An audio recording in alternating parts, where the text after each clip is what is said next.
students. When Dr. Majid Sabha had come to me about a week back and he said that I should deliver the convocation address for the graduation or the graduating students of this college.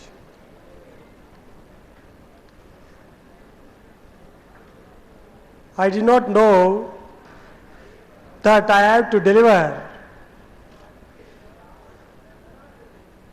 a graduation address or a convocation address. A graduation address is an address where you're graduating from the college, and a convocation address is when you get the degree. So today is the graduation address, and I'm happy to deliver this address, and I asked Dr. Sabha as to how long I can speak. Maybe he said 15 minutes. 15 minutes is too short a time. I've been speaking for about 35 years, delivering lectures in electronics and communication, in economics, and when I start the class, it will go on for 2 to 2.5 hours. And there will be pin drop silence in the class. The class is usually about 150 to 200. And today, if I have been given just 15 minutes, it will be really a difficult task as to what I should tell and how I should tell. And I remember a great literary giant who was asked to deliver a talk for 15 minutes, and he said that he required 2 months to prepare. Now here I've been asked to deliver a graduation address for 15 minutes, and hope I will do justice by taking another 5 or 10 minutes. That will be about 20 minutes to 25 minutes. When Mushtaq Ahmed saw me in Nilgiri's hotel in Brigade Road, he just pounced on me and said, "Sir, you have to come for the graduation address at Brindavan College." That was about a week back. The next day, Sabha came and reached my office and he said that I should deliver this address, and I was very happy to deliver this address to you. I do not know whether it will inspire you or not, but I'll tell my own story, what I had told in Alamin College just about 15 days back, and how you should develop yourself, your career, to the betterment of this society. I am born and brought up in Bangalore. I am a native of Bangalore, and our community stays in Bangalore. We constitute about 15 to 20% of the population of Bangalore even now. So my schooling was in a small school at Alsur, which is now attached to Indira Nagar. And I studied in St. Anne's Girls' School because my sister was studying there. From there, I moved on to St. Joseph's Indian High School, that is near Kantirua Stadium, near Kaban Park. And from then on, I have been in the same location on either side of Kaban Park. I did my pre-university in St. Joseph's College and went on to do my electronics and communication in University Visvesvaraya College of Engineering. Joined there in 1974, and now I am the principal of that college after 40 years. I've been there. for last 40 years. I was wondering as to why a person could stay in a college for 4 decades and still feel he is not tired. That is, you must have a passion for your profession, passion in whatever you do, passion in how to get your work done. When I joined University Visvesvaraya College of Engineering, I was a second rank student in PUC with my PCM of 98%. I was the president of St. Joseph's College. I represented pre-university in cricket and athletics, and the principal of that college, Dr. Saldana, called me and said, who is the president of that college, who is first in college, and who represented pre-university in cricket and athletics. And a month back when I went to St. Joseph's College as an alumni for the same graduation day, they were surprised to know that I am going to be the Vice Chancellor of the very same college where I studied, where they nurtured me, and they felt so proud. And my happiness, how you will not be able to express, especially when a college says, yes, he is our alumni, and that's what you are going to feel when you leave this college.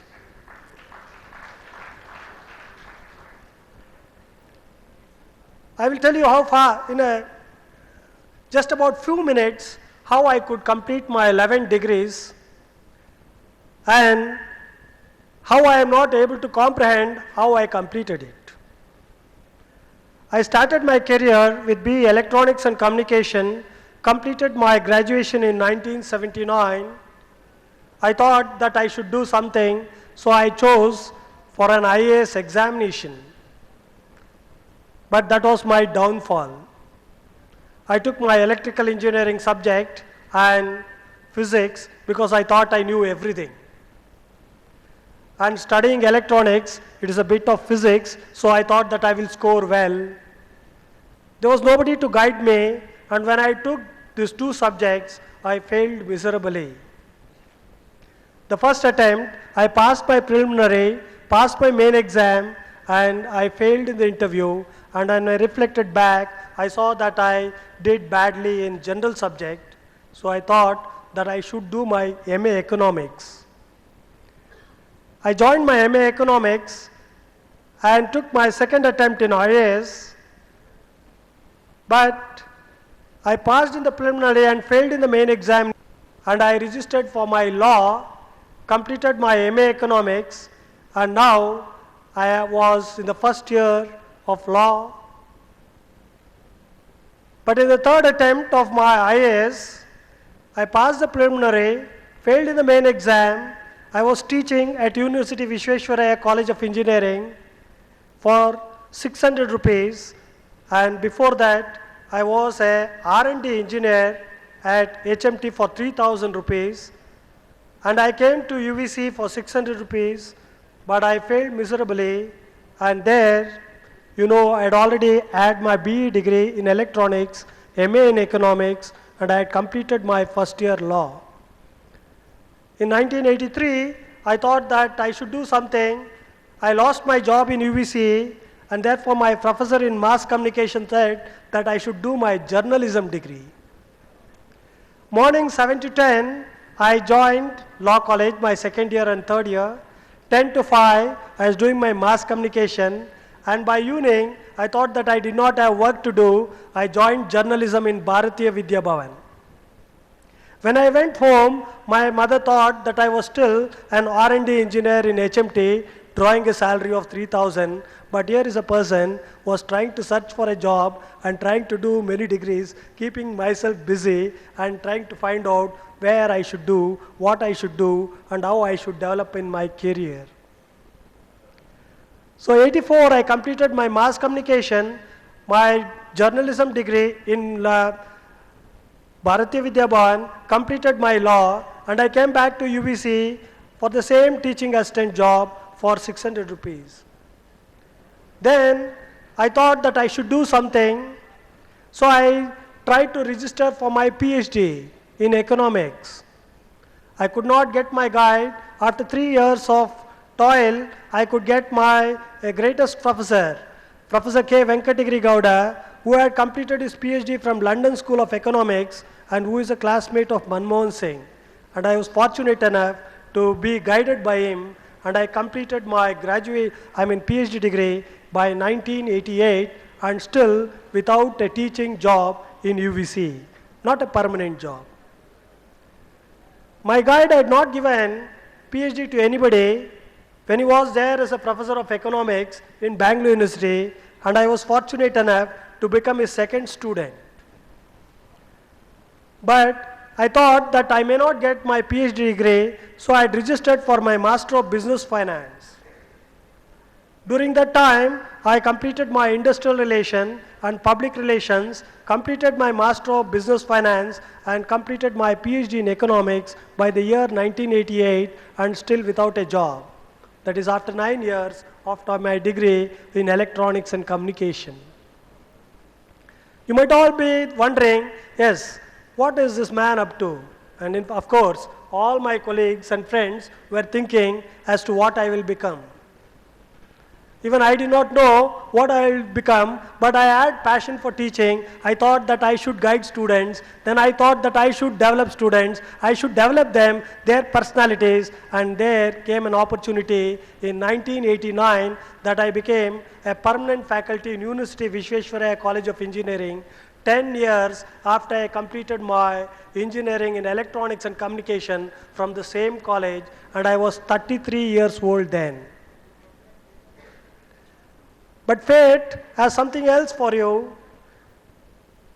1989, when I joined as a lecturer, I applied for my MTech degree in Indian Institute of Science, and I got my ME degree from Indian Institute of Science in Computer Science and Engineering. And when I came back, I was promoted as associate professor. I became senior to all my teachers who taught me in the same college.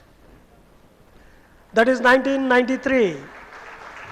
I was 37 years old when I completed my MTech in Computer Science and Engineering, and by that time I had 10 degrees. So people thought, now this is going to be a very tough person, a very competitive person. So by 1993, I had already written 3 books, and my first book was Petrodollar and World Economy, and that is about the dollar exchange rate, the price of oil, and how the world economy suffers with the increase in price of oil. By 1995, I could get a seat in Indian Institute of Technology, Madras, and that was my second PhD. By that time, I had already written 7 books. These books were prescribed as textbooks. The royalty from those books went to the students to pay their fees and to develop them. By 1996, I joined the IIT Madras in Department of Computer Science and Engineering. By 1999, I completed my PhD in Computer Science and Engineering. When I came back to the college, I was the youngest head of the Department of Computer Science, Electronics and Information Science and Engineering. I thought that a lot of time is there, I should do something. By 2000, I started an engineering college called Alpha College of Engineering, which is very close by to your college. That was built in just about 85 days, and I thought, okay, this is not enough. One more college was built called Vijay Vitala Institute of Technology, and both these colleges are just 5 kilometers from your college in the same zone as to where you are studying. By 2004, I had already written 30 books, and now these books were the prescribed textbook whom some of the computer science students would have already read. From the royalty from those books went on to crores, and all those money was given to charitable institutions for the development, especially for the poor.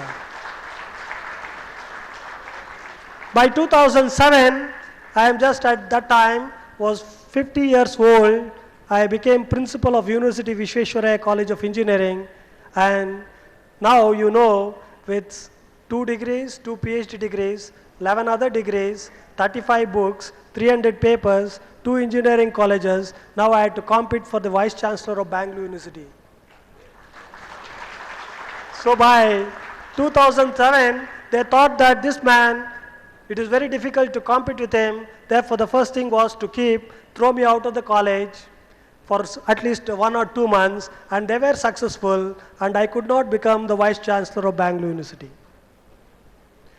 By 2008, again, when the new Vice Chancellor was appointed, I came back, and when they appointed, they saw, now again, they might throw me out. By 2012, they created a new university called DVG Bangalore University. I am the special officer of that university, and it is likely to take shape in next 10 or 15 days, and this college comes under the new university, and I am most likely to become Vice Chancellor if God wills that I will become.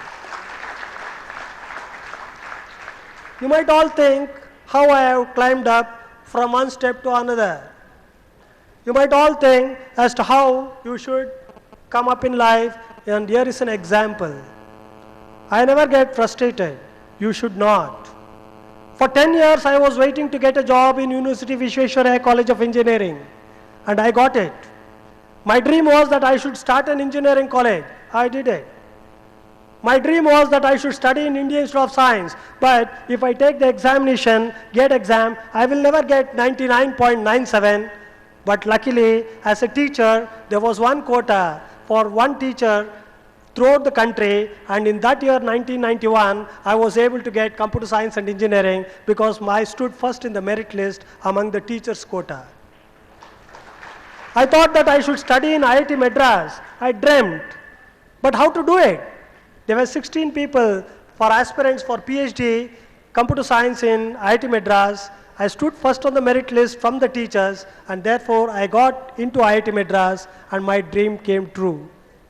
I thought that I should serve the society, I should be in teaching, I should mold the students, and for 35 years I have taught electronics and computer science, and I am still teaching, and I am not tired.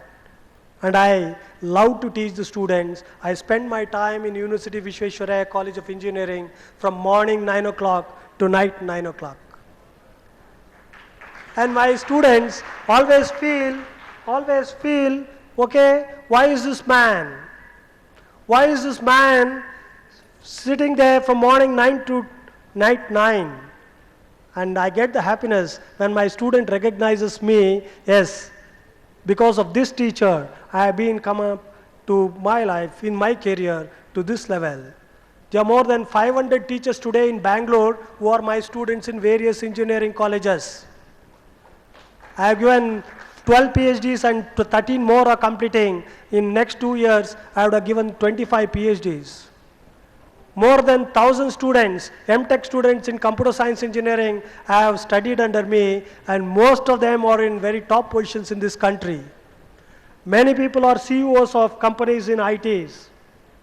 And I feel proud that I develop these students, and when they come and say, sir, you are my teacher, that happiness, I'll be able to enjoy, and I'll be able to, feel, whereas you will not be able to, even if I express, you will not know what that happiness is. But students, what should you do in your life? You're like birds now. A bird will learn to fly. It falls once, it falls twice, but it will learn to fly. You should not get frustrated. You should not get frustrated just because there is a failure. Failure is a stepping stone to success. Failure after failure, and without losing enthusiasm, you have to keep on trying, just like the bird which tries to fly. You should dream. When you dream, you get a vision. When you have a vision, you always keep thinking about it, and you will know how to achieve that dream. And it will go a long way. For achieving that dream, you should be sincere, you should be honest, and you should be hardworking. Luck will come to you, to very few, But what about the others? A hard work. Hard work will never fail you. Your sincerity will never fail you. You will have that courage to face the world, whatever may be the difficulty you come across, you will overcome those difficulties if you are sincere, honest and hardworking. You have to learn. You have to learn how to go against the tide. It is very easy to achieve small things, but when you achieve those things which are challenging,